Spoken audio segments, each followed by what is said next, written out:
What's going on, guys? My name is Taylor, or Captain Obvious, and welcome back to part 2 of the best Nazi zombie maps of all time. Now, today, or in the last week, we looked at Call of Duty World at War, also known as COD 5, and we decided, or I decided at least, that Shinonuma was my favorite map of all time. Now, Darius, close second, and we looked at all those maps. We looked at some of the pros and cons about him, and Shinonuma just came out on top in my list. Today we're gonna be looking at Black Ops 1, and Black Ops 1 had a lot more maps in it. Now, when the game first came out, instead of having one map like World at War, it had 3 maps. Now, the first map was obviously Kino der Toten. And now there were a lot of things that were awesome about Kino der Toten. You know, it brought back the Hellhounds and introduced a new wonder weapon, the Thunder Gun. It had different types of traps that you could use. It had a teleporter machine that would take you up to Pack-a-Punch, but only for a limited amount of time. It had hidden Easter eggs with the film sections. It had those little like exploding crawler thingies. It was just a really good time. There were a lot of new things about it. There were lots of new training spots, and I think Kino der Toten is where training really first entered its own as a viable zombie strategy. You know, before that, camping on Darius was always like the main thing to do, and Kino der Toten just introduced a whole new design of being able to train when you want to, and fully being able to use your wonder weapons to their greatest advantage. I know a little bit of that happened in Shinonuma with running around the swamp, but to me, Kino der Toten was a lot better at really establishing training as a viable option for killing zombies. Now moving on to the next one. So Kino der Toten was actually there when you first opened the game. You could play Kino der Toten. The second map came out after you beat the game, and it was a little kind of Easter egg thing, and it was really, really cool for those of us who played the game from the get-go and got right into campaign and beat it. It was really fun to be able to hop right in after the campaign, and instead of playing Nocturne Toten, we played one called 5. Now, 5 was ingenious. You know, 5 was so cool. Introduced a bunch of new characters that's from U.S. history, you know, like President Kennedy, and 3 other people that I can't remember. But Kino 5 just introduced the new aspect of new characters, and I thought that was a really cool advancement for the series. And I was hoping that they'd do that a lot more, and in fact, they actually did, which I thought was fantastic. Starting in Black Ops 2, they did that a lot more. Some of the new things that happened in 5 was they first introduced the Winter's Howl. And now, while this wasn't the greatest wonder weapon of all time, it was kind of more of just like a freeze ray, and it doesn't even really freeze them. It was just kind of like a freeze blower. You think you have this awesome weapon, and it really kind of sucks. It's not really that great of a weapon. And so because of that, I have to say that was a little bit of a negative for 5, is that the wonder weapon was absolutely terrible. But besides that, the map itself, it had elevators, it had different routes to run, it had so many close-cut obstacles. When you got down to the bottom, it was so close-cornered, you couldn't really run trains at all. You'd get stuck in doorways. The only place to really run a train was in the 2nd floor, around the center area of the little like teleporter window things. And, because of that, the close quarter aspect, it just reminded me a lot of Nocturne Toten. And it was a great map because of that. And so because of that, I thought it was a fantastic map. The next map was actually something that a lot of people overlook. Now, it was called Dead Ops Arcade, and you guys might have forgotten about this map because it is pretty easy to overlook. It was actually a retro-style zombie game where you played from the sky view and you controlled your character around like a retro-style arcade, shooting in whichever direction you were looking. You had unlimited ammo, and it was actually a really fun game to play.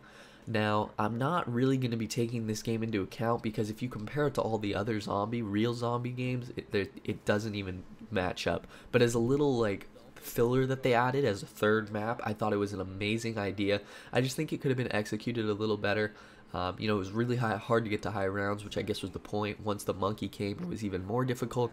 So I thought it could have been executed a little bit better. But overall, it was a fantastic idea, and I really do recommend, if you have the game, to go try it again, because it's a really fun thing to play. Moving on to the map packs, you know, I really felt that Black Ops did really well with their map packs, and they might have even done better than Black Ops 2 a little bit. The first map to come out was obviously Ascension, and now Ascension was amazing. It brought back the Thunder Gun, it introduced a space eerie aspect of it, it introduced the first real Easter egg that had a reward at the end, and the reward was you got a death machine for 90 seconds. And now that, while that wasn't that great of a reward for the ridiculous work that had to be put in to actually complete the Easter egg, I thought that it was a fantastic idea, and it really sparked the beginning of all of the actual buildable Easter eggs, you know, for the maps to come. It was absolutely wonderful. It introduced new items like the Matryoshka dolls and the Gersh device. I thought those were wonderful additions. The Gersh device sucked in zombies, and you could dive into it to teleport to a different area of the map, and it completely obliterated the zombies it sucked in. So it was absolutely a wonderful device. On top of that, the Matryoshka dolls were ridiculously powerful grenades that did a ton of damage, and that was a really cool addition. They just bounced around. They were Russian dolls, and they split up into 4 different bombs, which was great when you threw them, so you actually had 12 grenades instead of 3. It introduced the new aspect of, you know, obviously before you had to do stuff for the Pack-a-Punch, but it introduced the idea that the Pack-a-Punch was a viable place to actually train in. When you got near the Pack-a-Punch room, there was an open landing pad over by where the rocket had been after you launched it, and you could train in there, and it was a wonderful place to train, and you had the Pack-a-Punch right there. So Ascension was an extremely easy map to play and easy to get to high rounds. However, the new features and some of the new things that they added in, I really felt and really pushed it into a great map. The next map was actually Call of the Dead, and a lot of people don't like this map for 2 reasons. First of all, every few rounds a fog rolled in and you weren't able to see more than a few feet in front of you, and that was really annoying after a while. The second reason people don't like it is because of the fact that there was George Romero, and now this was a guy that was so difficult to actually to kill. And even once you killed him, he only actually left for a few rounds, and after that he'd come right back and be just as hard to kill. The only way you could get rid of him was with a VR11, and even that was just a terrible weapon that you had to carry around. So when you had it, you were like, why do I have this weapon? Introducing new wonder weapons like the VR11 was a great idea. However, the execution of the VR11 was pretty terrible, because all it did was it just turned zombies into humans. And then even then, the zombies didn't really go for them. They still went for you. So it really was a pointless weapon to use. And my favorite wonder weapon by far, which is why Call of the Dead is actually not at the bottom of my list, is the Scavenger. And they introduced the Scavenger, which was a sniper rifle with 15 plus 3 in the chamber shots, and basically once you shot it, it waited about 2 to 3 seconds and then exploded, disintegrating everything. It was like a mini black hole device that disintegrated everything in its path, and it was absolutely wonderful. Upgraded, it held 30 plus 6, which made it even better, and it did so much damage to zombies that it was absolutely fantastic. Combining that with the fact that you could have PhD Flopper and use it to revive your friends. If you just shot the Scavenger at the ground next to your friend while you were reviving him, and you started reviving him with PhD Flopper, as soon as the zombies came up to you, the thing would explode and it would disintegrate everyone around you, easily letting you revive your friend without any troubles. Wonderful wonder weapon. Combine that on the fact that it was a snowy map, there were light towers to do, and Easter eggs, and the first real Easter egg that actually gave you an achievement.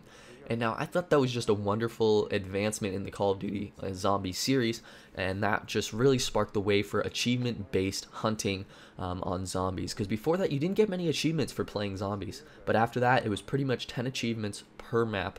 And because of that, you know, I think a lot of achievement hunters really started to take a liking to zombies. The third map, personally one of my favorites, was Shangri-La, and now a lot of people hate this map, and with good reason. It was an extremely difficult map. It was close quartered. There's no real way to train in it. And, because of that, a lot of people didn't like it. But I thought it added so many new elements to it that I absolutely loved, that I felt it was worth it. First of all, you had the mud traps. You couldn't run very fast in the mud, and the zombies could catch up to you. However, the zombies got slowed down by the mud too, which I thought was a wonderful addition. There were spike traps where if you ran over them, spikes came out of the ground and stabbed you, and, they hindered you and trapped you in there for a few seconds until they went down. There was the new wonder weapon, which was I call it the baby maker. It had some fancy name, but basically what it did is it shrunk zombies down into little tiny zombies, and you could actually just run up to them and punt them through a field goal. Just kidding, there was no field goal there, but you could really just run through a train of zombies that you had just shrunk with your baby maker, and it would be just easy mode. It was such a nice addition, a nice fresh addition, and it added a bit of comic relief to the zombie series. Shangri-La, I will admit, was one of the hardest Easter eggs of all time. It did take an extremely long time to complete, and while I did complete it, I had many pains in the process. It was probably a 6-hour, 5-hour Easter egg, and there were so many steps to it that at the end, only one person was able to get all 8 perks, and because of that, it was kind of a pain in the ass and not really worth it. But the fact that Shangri-La had all of those amazing new inventions, it had new zombies like the Nova Zombie and the Wind Zombie for the first time. I thought that was amazing. It was just such a fantastically made map with so many good ideas in it that I felt that it had to deserve a spot near the top of my list. The final map was Moon, and now everyone has different opinions on Moon. Some people love it, some people swear by it, some people absolutely despise it, and I'm on the side where I do genuinely like the map. You start out in No Man's Land, which is in Area 51 on planet Earth, Nevada, USA, and you start there and you just run around for a bit, and if you're lucky, you'll either get Sleight of Hand or Juggernaut. And every time you come back to No Man's Land, it's a different perk. That was one of the things I really didn't like about the game, was the fact that you had to get Juggernaut on Earth and not on the moon. That was a little bit of a pain, but after you got used to that, the game really wasn't too bad. The astronaut caused a lot of people problems. If you didn't know, the astronaut was a slow-moving character who actually resembled the name of anybody on your friends list, and because of that, he was a cool little addition to the zombie series. However, he was slow, and if he caught you, he would take a perk from you, which is one of the most annoying things in the game, is to have your perk taken, especially if it was Speed Cola or Juggernaut, because then you had to go all the way back down to Earth to get it back. Anyways, some of the great things about it was the wave gun. The wave gun was a fantastic weapon that turned into 2 different types of weapons. I thought it was a wonderful addition to the zombie series, and it really added that finishing touch to Moon that I loved. The space aspect where you could jump high and just be able to run around wherever you want was a fantastically clever idea, and I don't think any other zombies map has really been that inventive with their story. Combining that with the Easter egg, which wasn't too difficult, yet it was extremely rewarding, where everyone got 8 perks, was just a wonderful thing to have, and it really added that finishing touch to the map, where otherwise it might have been a little bit less down on the list. So, rankings. We got to get into this because we're already 13.5 minutes into this video. I'm throwing Dead Ops Arcade off the list just because you can't really count that as a zombies map. Me, personally, I didn't really like Kino. I felt like it was a little too bland. They could have done a lot more with it. I felt like they were trying to kind of do the same thing as Dare Reese, and they weren't really succeeding. That was just me, though. You guys might have a different opinion. I know some people swear by Kino. My second least favorite map was Ascension. I felt that it was similar in the way that it was extremely bland. It had some innovative ideas, but it brought back the Thunder Gun, which wasn't my favorite wonder weapon. And, it was just such a bland map, except for the Space Monkeys, which they introduced. My third, coming in third to last on the list, so I'm going last to favorite. So coming in third on the list is, or actually, I guess that would be, what? 2 plus 4, so 6, coming in fourth on the list, I guess, because if I'm going 6, 5, 4, 3, 2, 1, coming in fourth on the list, I would have to pick 5. Although it was an amazing map with the Pentagon Thief that stole your guns, and you had the ability to get a bonfire sale, which would make the pack-a-punch only 1,000 points. I felt like it was a little too close quarters, a little too difficult for some of the new beginners, especially since it was a beginning map, and you know, people just starting the game were like, ooh, Nazi zombies, and they just only get to around 4 or 5 and just get annoyed after a while. I felt that it was a little bit difficult. Because of that, it's number 4 on my list. Combine that on the top with such a close quarters map, yeah, so it ends up being number 4.